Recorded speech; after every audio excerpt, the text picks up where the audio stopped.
मेरा 1.5 साल 16 महीने का बच्चा एक्सीडेंटली उसकी डेथ हो गई। तो जैसे कि सब मेरे सामने कोलैप्स हो गए, सारे सपने मेरे सामने ब्लैंक हो गए। कम से कम 6 घंटा उनको डेड बॉडी समझ के ढक के रखा था। अनफॉर्चुनेटली मेरी बेटी नहीं रही, नौकरी गई, बिजनेस गया, सब कुछ गया। लेकिन अभी मैं मेरे 2 बच्चों को लेके मैं तो नहीं मर सकती ना, मुझे उनके लिए जीना पड़ेगा। मैं कल कुछ करने जा रही हूँ। तो उन्होंने बोला क्या कर रही हो?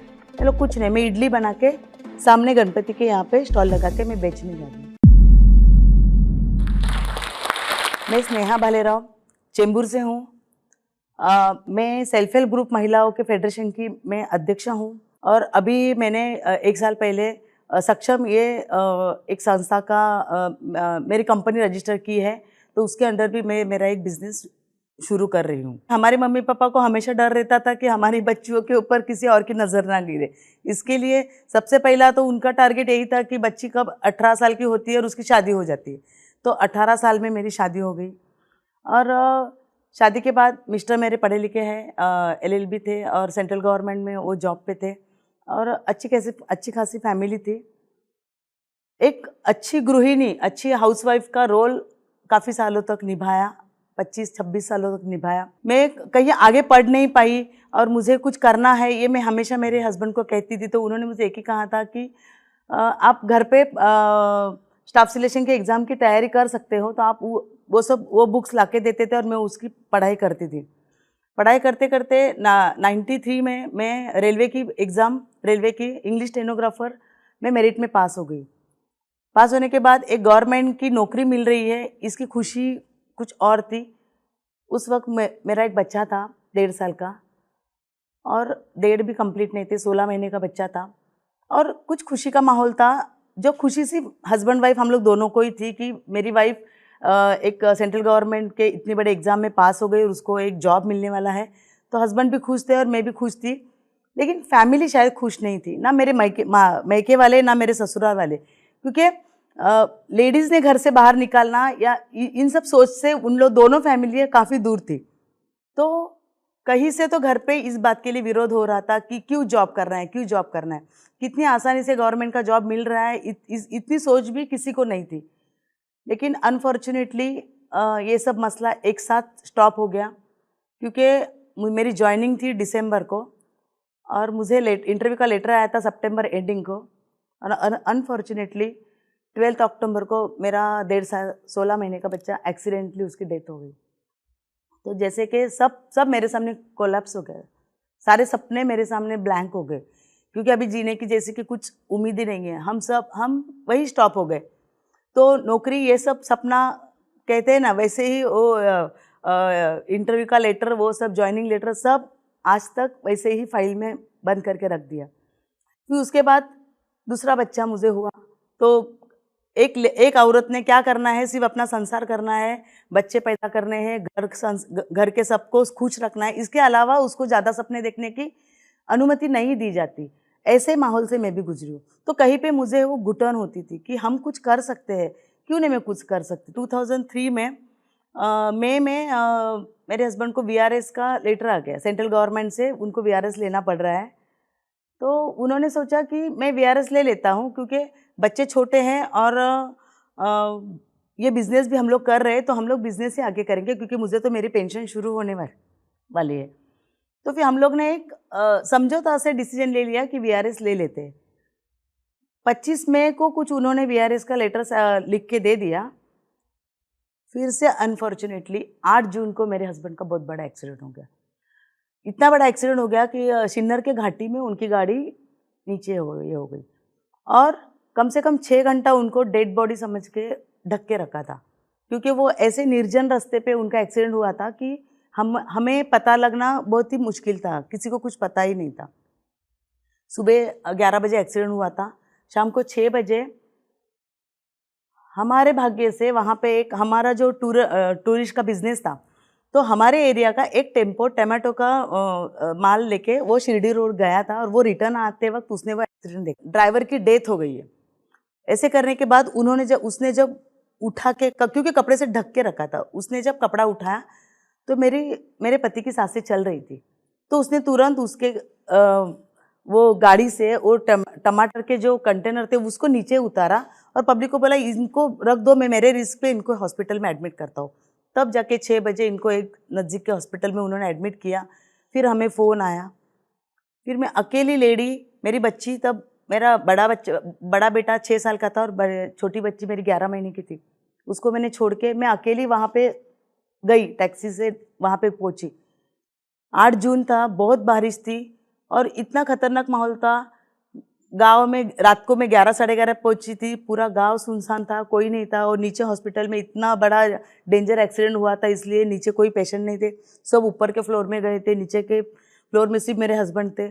वो जो रात थी वो उनके साथ मैंने किस तरीके से गुजारी है, क्योंकि उनका यहाँ से जो ये जॉइंट टूटा था तो ये फेस उनका यहाँ पे लग रहा था और उनके पैर में 4 टुकड़े हो गए थे। तो बहुत कंडीशन बेकार थी। दूसरे दिन डॉक्टर से बात की, डॉक्टर मैं क्या करूँ, कहाँ पे ऑपरेशन? उन्होंने कहा देख तू मेरी बहन जैसी है, उनकी जीने की कोई उम्मीद नहीं है, तुझे ऐसे भी उनको घर पे लेके जाना है, तो शायद अगर बच्चों का नसीब होगा तो बच्चों को अपने बाप का मुंह देखने। तो ये सोच के मैंने उनको गाड़ी में बिठा मुंबई में आके जॉय हॉस्पिटल में, यहाँ पे काफ़ी अच्छा समाज में हमारा एक नाम था, इसलिए एक उन्होंने वहाँ पे हॉस्पिटल पूरा मैनेज करके रखा था। उनको हॉस्पिटल में रखा 9 दिन तो वो कोमा में थे। उसके बाद वो फिर एक एक ऑपरेशन होते गए, उनको ठीक करती गई, नौकरी गई, बिजनेस गया, सब कुछ गया, लेकिन मेरे पति बच गए। इससे ज़्यादा मुझे और खुशी कुछ नहीं थी कि चलो मैंने मेरा सुहाग बचा लिया, आगे तो हम बहुत कुछ करेंगे। लेकिन तब जाके हस्बैंड को ये लग रहा था कि मैंने इतना सब सुख दिया और अभी शायद मैं उठ नहीं पाऊंगा, तो वो दिल से बहुत ही पीछे ये हो गए थे। कम से कम गणपति तक का माहौल आ गया 2-2.5 महीने का। लेकिन ऑपरेशन सब होके भी वो ठीक हो गए थे, लेकिन उनका बीपी कवर नहीं हो रहा था, बीपी बहुत हाई था। फैमिली डॉक्टर ने बोला कभी भी इनको हार्ट अटैक आ सकता है। तो बोले अब मैं क्या करूं? उन्होंने बोला अब तुझे कुछ जो भी करना है तुझे करना है, डॉक्टर ने अपनी ड्यूटी कर ली है। बोले क्या करूं? मैं बोले वो दिल से वो खुद को नाकाम समझ रहे हैं, तो तुझे अभी उठना पड़ेगा। मैंने रात भर बहुत सोचा, मैं समझ नहीं पा रही थी मैं क्या करूं।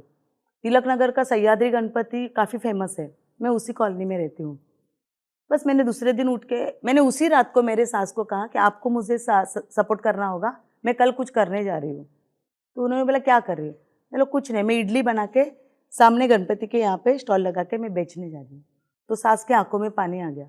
शायद उन्होंने सोचा कि आज तक मेरे बेटे ने उसको इतना सुख दिया और आज एक ही दिन में ये इडली बेचने का सोच रही है। लेकिन मेरे दिमाग में कुछ और था। मैंने वो दूसरे दिन कर लिया। कर लेने के बाद थोड़ा माहौल पूरे कॉलोनी में कुछ माहौल हो गया, स्नेहा इडली बेच रही है। मेरे हस्बैंड ने 2 दिन खाना नहीं खाया। उनको ये सब मैक्सिलो सर्जरी होने के कारण वो बात नहीं कर सकते थे, लेकिन वो कंटिन्यू रो रहे थे।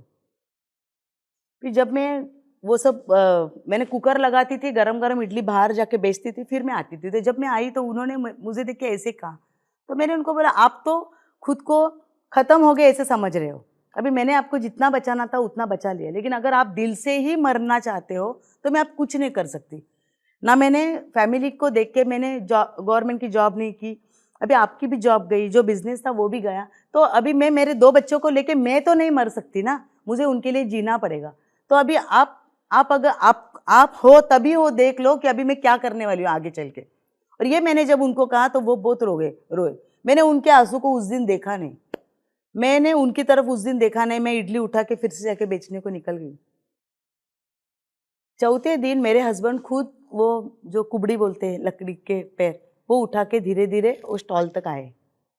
वो मेरा सक्सेस था, मुझे उनको सिर्फ उठाना था। उसके बाद आज तक मेरे हस्बैंड कभी भी घर पे बैठे नहीं। और ये जो सब चीज़ें हो रही थी, तब सबसे ज़्यादा मैं खुद को दोषी समझ रही थी, क्योंकि जब मेरे हस्बैंड को मैंने हॉस्पिटल में लेके आई तभी मेरे पास, मुझे ये नहीं पता था मेरे हस्बैंड का बैंक अकाउंट कहाँ पे है, चेकबुक कहाँ पे है, पैसे है क्या नहीं, मुझे कुछ नहीं पता था।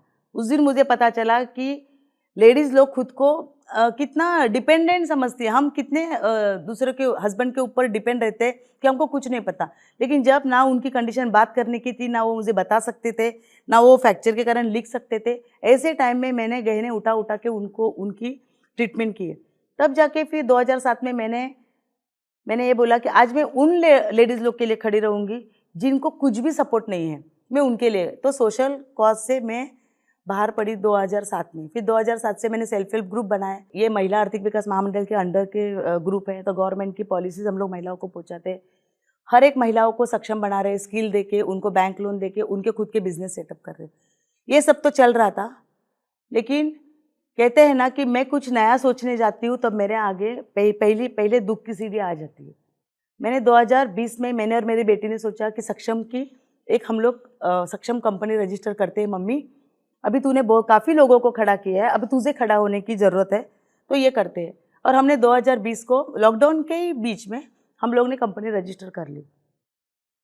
फिर से अनफॉर्चुनेटली मेरी बेटी नहीं रही। लास्ट ईयर मेरी बेटी की डेथ। अब मैं इतनी कोलैप्स हो गई कि मुझे मोटिवेट करने, मैंने बहुत लेडीज लोगों को मोटिवेट किया, लेकिन मुझे मैं मोटिवेट मेरी बेटी करती थी। आज से मैं इसलिए खड़ी हूँ कि अभी जाके मैं इनकम सोर्स बिजनेस करूँगी। मैंने काफ़ी लेडीज़ लोग को खड़ा किया है। काफ़ी लेडीज़ लोग मुझे एक मोटिवेट लेडीज़ है, ताई है तो हम कुछ भी कर सकते, ये कहते।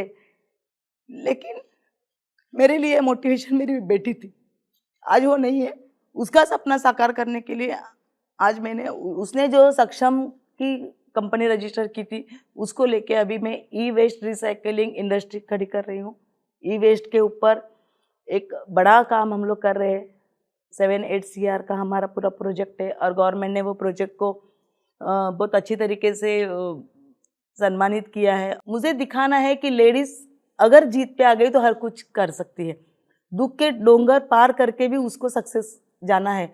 हर बार सक्सेस होना ये पैसे कमाने जैसा नहीं होता है, लेकिन किसी के लिए अगर मैं मोटिवेशन कर सकती हूँ, मैं किसी महिलाओं को इस फील्ड में ला सकती हूँ, तो इससे ज़्यादा बड़ी बात नहीं होगी मेरे लिए। यही मेरे बेटी के लिए श्रद्धांजलि है।